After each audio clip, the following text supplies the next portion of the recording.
राम सीताराम सीताराम सीताराम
बोलिए अपने अपने माता पिता की जय। प्रेम से बोलिए अपने अपने गुरुदेव भगवान की जय। देखिए कथा अनंत है और कथा में लाभ विशेष है, मगर यह जानते हैं कथा में लाभ विशेष है, बहुत ही विशेष है। हम बड़भागी हैं जो कि कथा पंडाल में बैठे हैं, बड़भागी। भगवान की असीम कृपा है कि हम लोग कथा पंडाल में बैठे हैं, अन्यथा हम सब माया के जाल में फंसकर गृह कार्य में व्यस्त हो जाते हैं।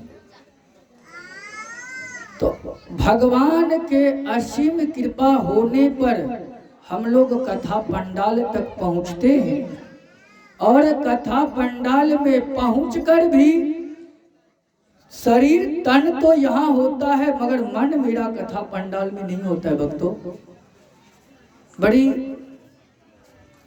विषय गंभीर है। शरीर मेरा यहाँ है मगर मेरा मन यहाँ नहीं है। शरीर से तो उपस्थित है, मन से उपस्थित नहीं है, तन से उपस्थित है, मन से नहीं।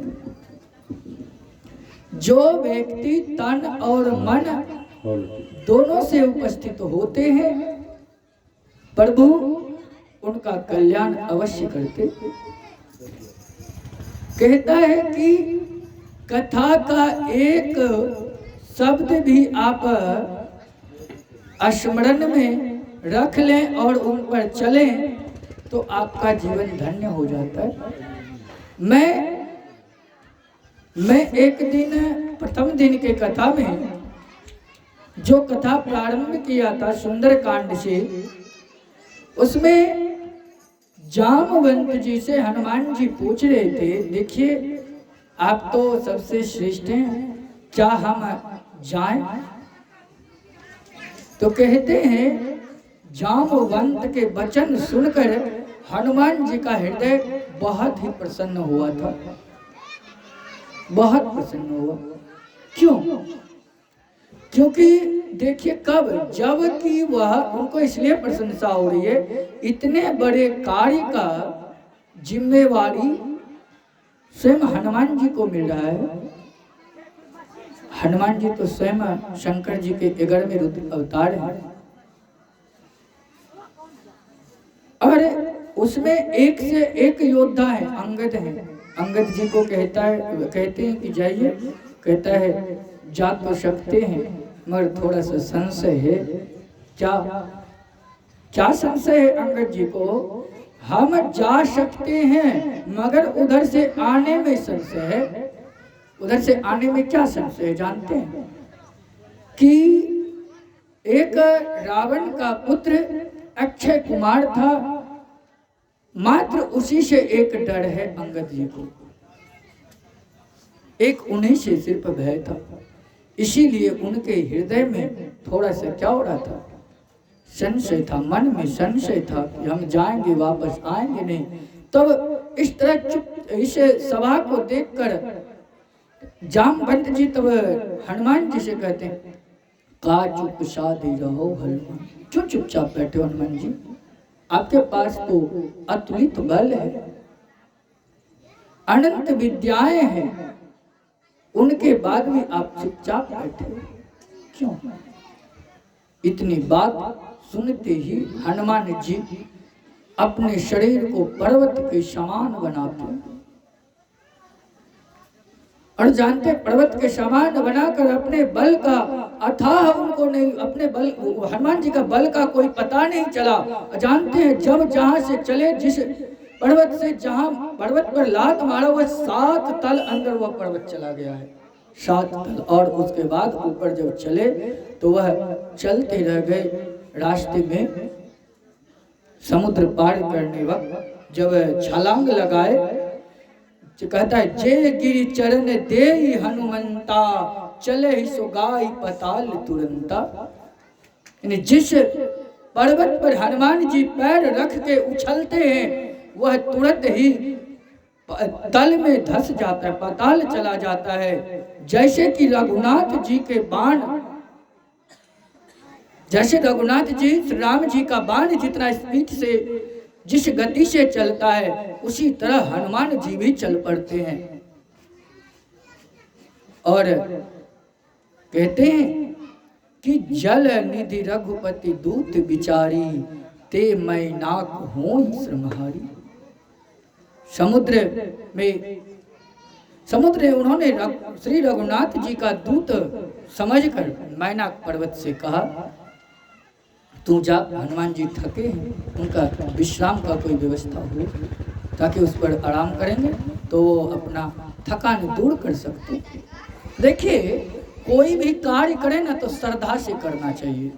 श्रद्धा से किया हुआ कार्य वो कभी निष्फल नहीं होता है, कभी निष्फल और निष्क्रिय नहीं होता है। अगर श्रद्धा ना हो, खूब आप कथा पंडाल में बैठ जाएं, खूब कथा सुन ले तो कोई फायदा होने वाला है नहीं। कहता है अश्रद्धा परम पापम, श्रद्धा पाप प्रमोचनिम, जाहति परम श्रद्धावान सर्वो जीर्णम निमित्तांग। यानी अश्रद्धा सबसे बड़ा पाप है।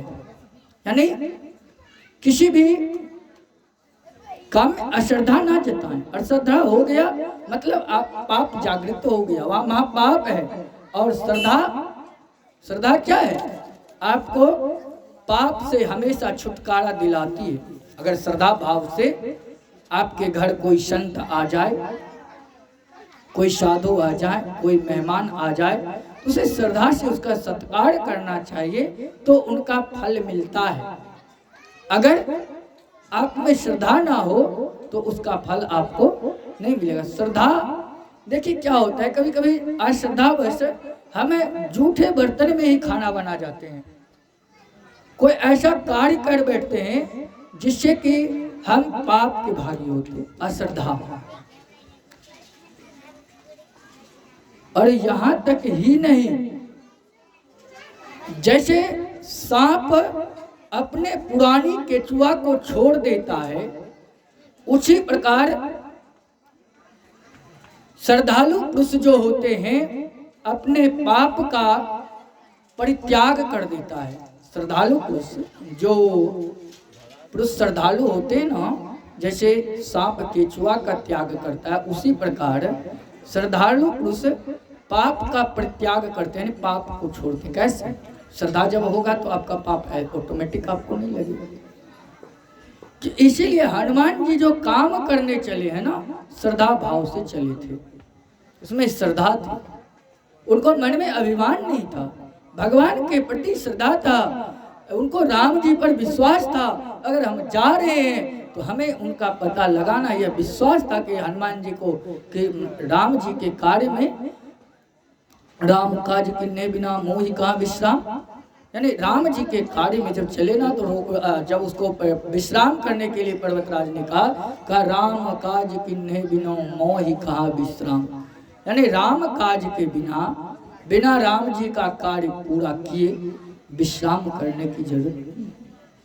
क्या जरूरत है, कैसे जरूरत? ऐसा उनको लगता है